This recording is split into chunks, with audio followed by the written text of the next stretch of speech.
This is the adjustable lever that you all ask me about when I do an LR-32 video. It replaces the knob on here, so it's easier, the parallel stop for the LR-32 system. And in this video, I'm gonna actually tell you how to source this properly in just about any part that you need. So stay tuned and I'll step you through the process. So let me show you how I sourced this and what I needed to measure to get this. This is a handle, or I call it a lever knob. It's adjustable. Okay, we'll see more of that in the shop. But I always start here. It's called McMaster-Carr. Great reference. I've been using them since they were just sending out catalogs forever. And it used to be a big stack, but now it's so nice. The website is very, very easy to use. But I'm going to go down here. You'll see all kinds of stuff. And I'm going to look right here. Look, handles. And I'm going to click it. Oh my God, how do you choose between all of this? Well, I just went here to the first one, and it actually worked out perfect. But you have all these different drill downs. If you want black, different colors, it'll bring you to where you need to go. But I'm going like this, and what I want is this, the schematic, because what that will transfer to is this line right here. When I make my selection, I can pick, hey, if this is an M5 or an M6, is the thread pitch 1, how long is the stud length? Okay, so what I'm going to do is I'm just going to take this, I'm going to copy it. What I do is I just bring it into a Word document and I'm going to print it out. And we're going to take it out to the shop.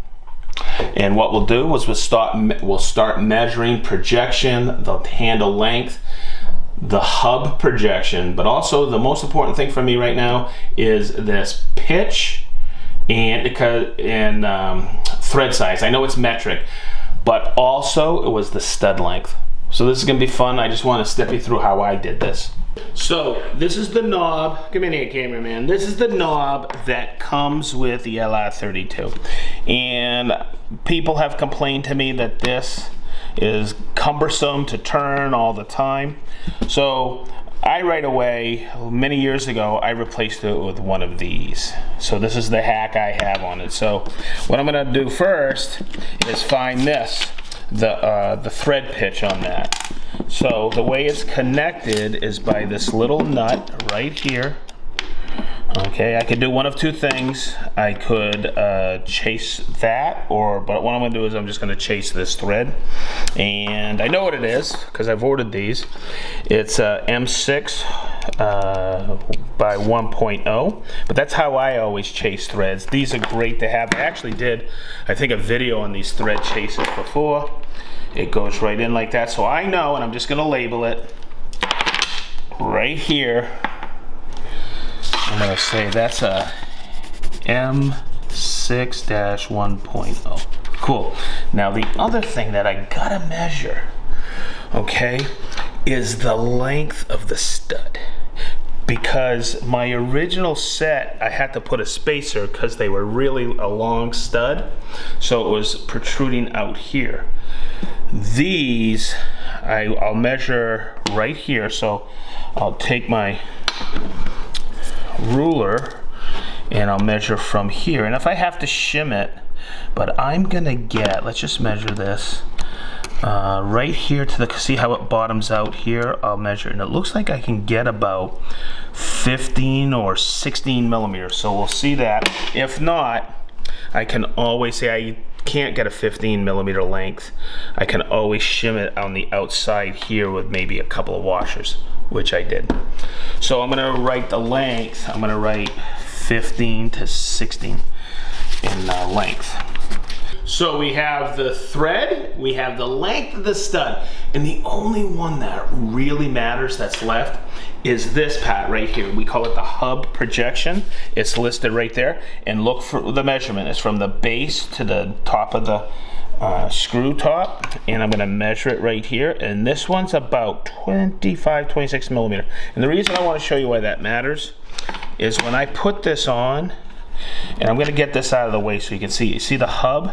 You don't want it to interfere with the back part of this rib on the rail.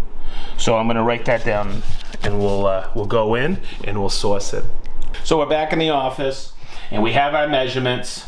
We have the thread size, we have the length we need, or the variable where we want, and we got our hub projection. So let's go down here.